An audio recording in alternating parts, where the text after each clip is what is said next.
A great lawn rises before a stately two-story mansion. The thrilling thing about this house is that it's sort of like the hub of history of the United States of America. Illustrations and photographs of U.S. history. So it goes from the Mayflower to the Revolutionary War to the Civil War and the First World War. A lot of events happened, and people that were in the events and made history and made the books in those events are connected with the Crippens that lived in this house. Guests on the lawn on a sunlit afternoon. You've got a house that can really inspire people. Words appear. In 1833, Margaret and Mark Noble Sr. built a home at the top of Union Ridge. In 1868, Thomas and Louise Seymour purchased the Noble farmhouse. And in 1916, Charlotte Allen and Stuart Crippen Sr. purchased both properties. Several aerial views show the house and grounds. Words continue. Today it is called the noble-seymour-crippen-house.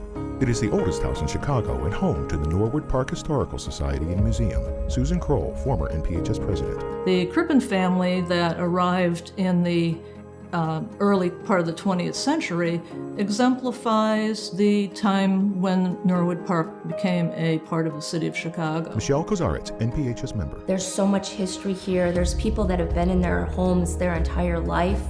There's people that inherited homes from their parents that had farms here, and it just goes on and on and on. Charlotte Solars, granddaughter of Stuart and Charlotte Crippen. Ever since I've been alive, since 1934, this house is being core to Norwood Park core to Chicago.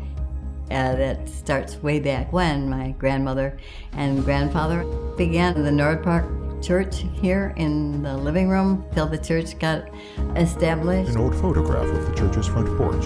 And then it goes on to just be a place of hospitality for everybody in the neighborhood. A house on a commemorative plate. John Schmidt, historian and author. This is the oldest house within the city limits of Chicago. For many years it wasn't recognized as the oldest house. Clark Ford House now, as it's called, everybody knew that was the oldest house in Chicago because it had a long history. But this house was like an undiscovered gem that the local people knew, gee, it's a very old house over here, but we don't know how old this particular house is. And then they found out that the southern portion of the house was actually the oldest house within the city limits of Chicago. A black and white drawing depicts the Noble House in 1833. Words continue. In 1987, the Crippens decided to sell the house. This caught the attention and interest of the Norwood Park Historical Society as a potential headquarters. Susan Kroll. The Norwood Park Historical Society had been formed in 1973 and had a growing collection of artifacts that were living in members' garages, basements, and attics. Artifacts on display. Meetings were being held across the community in the Roden Library, the basement of the Bank of Commerce and Industry, in the basement of the Methodist Church. We had talked about at the Historical Society, wouldn't it be nice if we had a place that we could have a museum, a place that we could store our archives, a place that we could call a community meeting place, that we could come and have events and have programs. Tom Spenny. This came up, and if you looked and thought about it, you looked up the hill, and what a property, what a house, what history is in this house. What more could anybody ask to have a museum and a community meeting center and a place for archives and a museum than the old Crippen house? A ground-level view of the grassy stone sidewalk leading up to the house. Words read, but they weren't the only ones interested in the Crippen house. The neighbors to the north, they thought they would take their houses, knock them down, knock this down, and build some kind of a street, cul-de-sac type street, and put quite a few houses on the three properties. So that would have been a really dramatic change to the community. We decided that we needed to step in, and how were we going to do that? What we chose to do was to try to buy it ourselves. So we spent about 2 years first negotiating with the Crippen family to purchase the house. We have had various fundraisers and ways of donation, annual appeals and things like that to keep the funding alive. Pictures of fundraisers. We had a lot of enthusiasm, a lot of people on board, a lot of good community volunteers that got on board to do the work and run the events and do the yard sales and dinners and races, house walks and house tours. You name it, we did it. Words continue, and they certainly did it. In May 1988, the noble-Seymour-Crippen-house was designated an official City of Chicago historical landmark. In August 2000, it was placed on the National Register of Historic Places, and the Norwood-Park Historical Society has owned the property for more than 3 decades.